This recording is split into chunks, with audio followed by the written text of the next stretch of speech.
Hello everyone and welcome to my new video where I will show you best way how to create calendar table.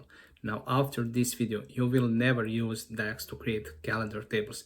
You can forget about calendar auto, calendar DAX functions and many other DAX functions such as month, year, quarter or month name. I will show you much easier way how to create these columns and also you will get better optimized model. Now let me show you how to do it. Now, if you have, let's say, small calendar tables, this won't affect too much to your report. You won't notice any performance issue. But the other key advantage of Power Query table is within data transformation capabilities. So let me show you what I mean by that. Let's open Power Query. And as you can see here in Queries pane, I have only calendar table that is created using Power Query and M language.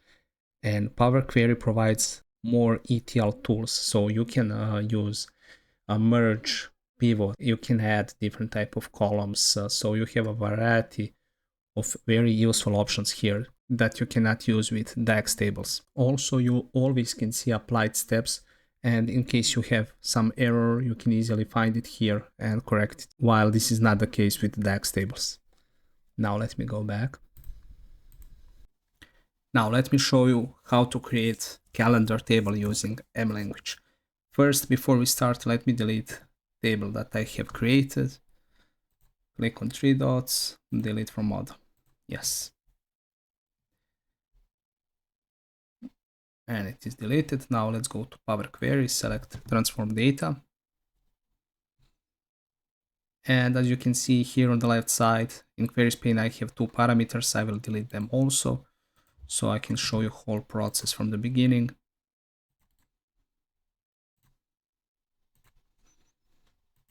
Now, first step in creating calendar table will be to create start and end date parameters.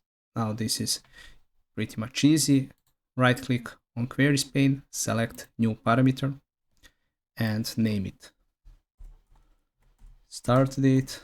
It is not mandatory to name it like this. You can name it as you wish. Type needs to be date and current value will be start date in your table. So in my case, that will be January 1st, 2024 and select OK. And here it is created. Now let's create end date parameter, select new parameter. Let's rename it end date, type date, current value. So this will be last date within your calendar table. It starts from a month, December 31st of 2026. Okay, and now we have end date parameter. In case you want to change start date and end date, so let's imagine that it is December of 2026 and we need to expand this table to 2027. You just need to change this date like this, press enter, and it's done. Now let me switch it back to 2026. Now, next step will be right click on Queries pane and select new query and then select blank query. Now to create calendar table, we will use a List.Dates M function within Power Query, so you can read about it here on the Microsoft Learning page. So you have syntax, arguments that you need to provide about, so you can learn everything about this formula here. As you can see, it's pretty much simple. We do not have a lot of explanations here. And now let's create calendar table using this function. Now we will create a list of all dates between two parameters we have created. And to do that, we will use List.Dates function. So let's start with equal sign and let's type list.dates. Here it is. And now let's open parentheses. And within parentheses, we will start with start date. And that will be start date parameter. So let's start typing start date. Here it is, select it. Now, comma, next input we need to provide is duration. So this will be number of days, how many days we want to include in this table. So We will do that by typing duration, and you can select duration days function, and within parentheses we will add end date. We will use end date parameter we have created minus start date parameter, and this formula will give us number of days, how many days we want to include in our table. Okay, that's it for this function. Let's add third input, and that will be number of steps or interval, and we want to use 1 day as interval. To do that, we will use duration, and within parentheses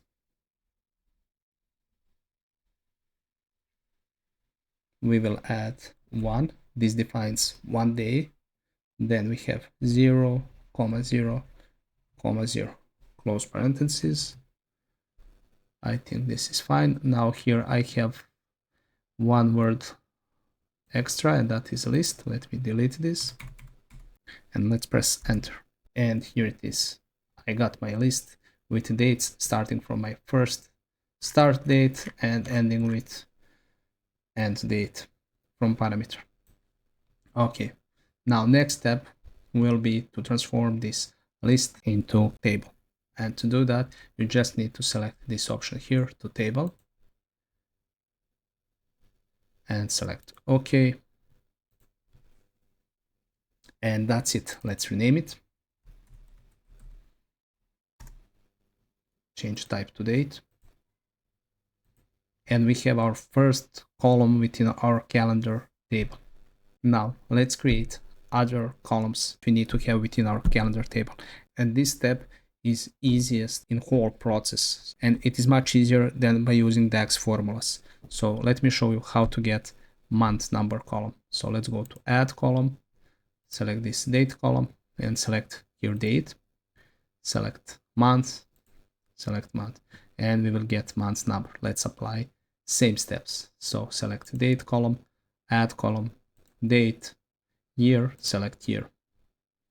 Okay, let's do the same. Select date, add column, date, and let's add name of the month. So look at this. Now you have month name. If you want to create month name using DAX, you will have to use format function, and this is so much easier. Now let's do same for quarters. Select date column, add column, date, quarter, quarter of year.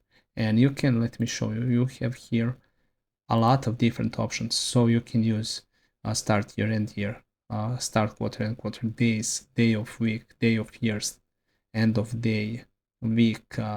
So you can select any of these if you need, and it is just on one click of the button. So you do not have to write any DAX formulas. And I think this is enough for one decent calendar table. Let's just rename it.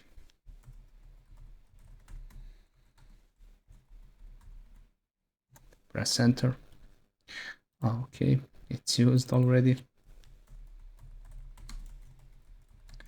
Let's name it N. And let's close and apply it.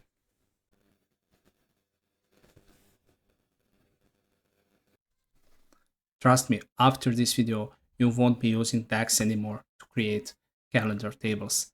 Why limit yourself when Power Query has so precious options that you can use? And beside that, calendar table created using M language looks much more professional, and it shows your advanced knowledge of Power BI. Now, if you find this video interesting and helpful, leave me a comment below and add a like. And of course, if you're new to my channel, don't forget to subscribe. See you in one of my next videos. Bye.